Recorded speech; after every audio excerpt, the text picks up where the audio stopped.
By the spring of 1945, the war in Europe had stopped making sense even to those still fighting it.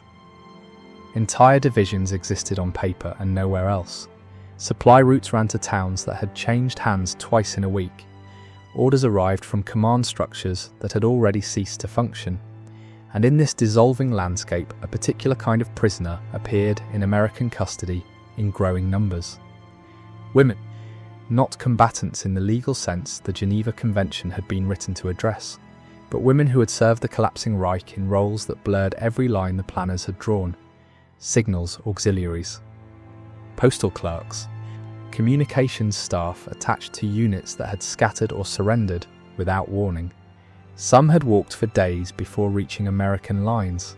Others had been swept up in the general collapse of a garrison town or found still at their posts when the officers had already gone.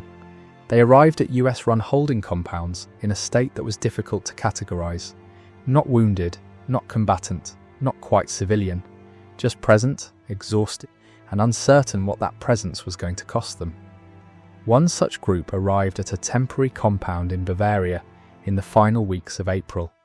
The exact location appears in Army military government records only as a repurposed agricultural facility near a small town whose name had already been crossed off half the maps.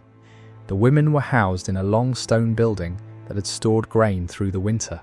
The floors were uneven, the windows were small and placed too high to offer much light.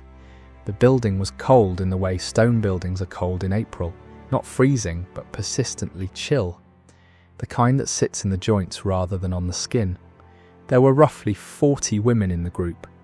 They had been stripped of any official documentation during processing, which was standard, or their names had been recorded and their service affiliations noted. After that, they waited. Waiting was something they understood.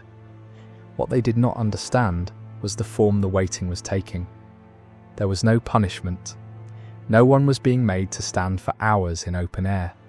No one had been interrogated in the ways they had been quietly warned about. In whispers during the retreat, warnings passed between women who had never actually seen what they described, only heard it, only feared it. The first hours were simply hours, long, uncertain, but not violent. On the third day, a practical problem surfaced, small, almost trivial against everything else, but impossible to ignore. Several of the women had developed what they described among themselves in low, careful German as a skin problem. The terminology they reached for was indirect, embarrassed, the vocabulary of people accustomed to having no privacy and no recourse. The difficulty was this: the coarse wool blankets that had been issued were the only thing most of them had slept under since capture. The fabric was heavy and warm, which mattered. But for women who had been marching for days, sleeping on rough ground, who had no access to washing facilities in any real sense, the contact of coarse wool against skin that had not been properly cleaned became a source of irritation that built quietly until it could not be quietly borne.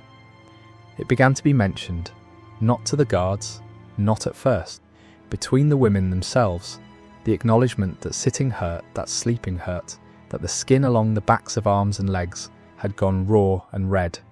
One woman, who had been a signals clerk for a Luftwaffe relay station near Munich, finally said it plainly to a guard during what passed for a daily welfare check.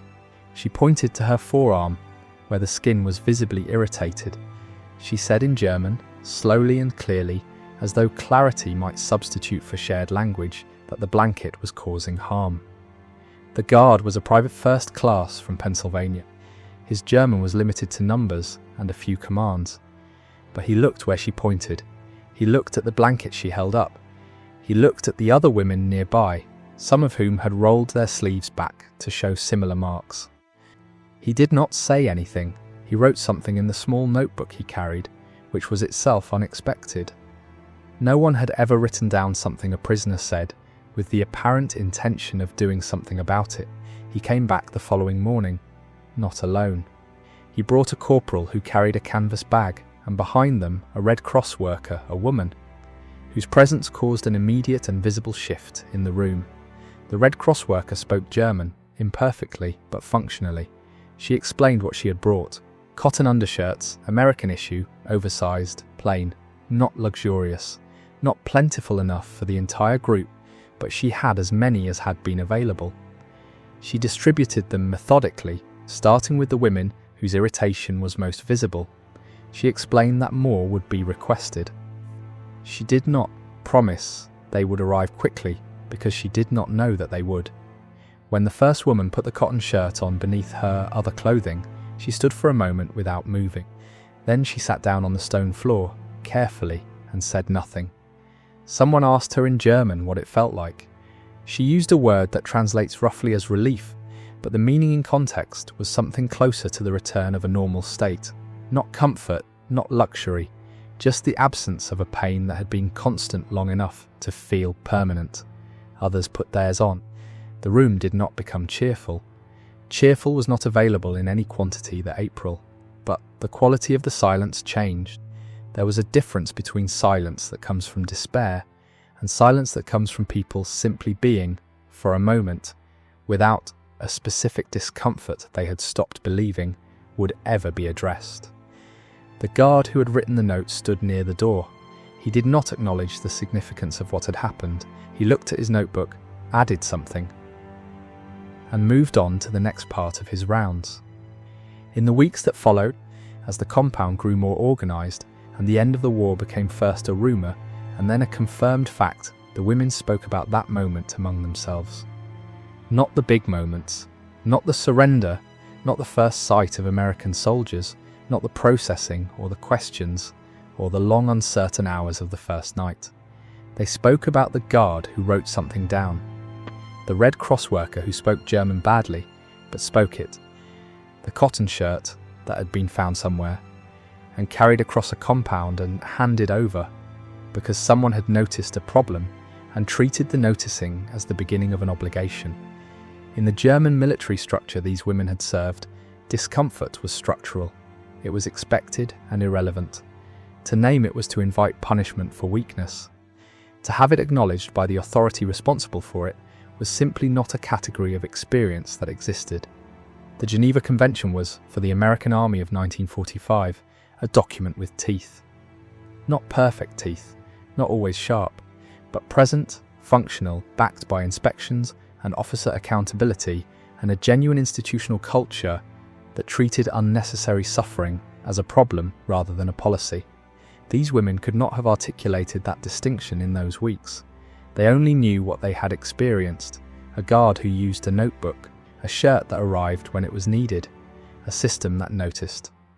Years later, several of the women gave accounts collected by historians working on the social history of captivity, not military historians, but the kind who ask smaller questions. What did you eat? What did you slip on? What surprised you? And what came up again and again across accounts that had no contact with each other, across women who had ended up in entirely different places after their release, was the same kind of moment. Not dramatic, not a story of rescue or heroism or any of the shapes that wartime kindness is usually pressed into, just the shape of a problem being seen, recorded and addressed. The shirt given without comment, the fact that something was written down, the return of the guard. We thought no one would notice, one woman said in an interview conducted in 1978. We thought that was simply how it was, that we were not the kind of people whose discomfort created any obligation in anyone, and then it did. That is what stayed with us. What she meant, and what her account shares with dozens like it, is something that resists easy framing. The war was enormous. The suffering it produced was on a scale that makes individual moments of practical decency seem almost embarrassing to mention. But for the person inside the moment, the scale of the larger event provides no comfort whatsoever. What provides comfort is specific: a shirt, a note in a notebook, someone who saw and came back. If stories like this matter to you, consider liking the video and subscribing. These are the moments that rarely make it into the history books, and they deserve to be remembered.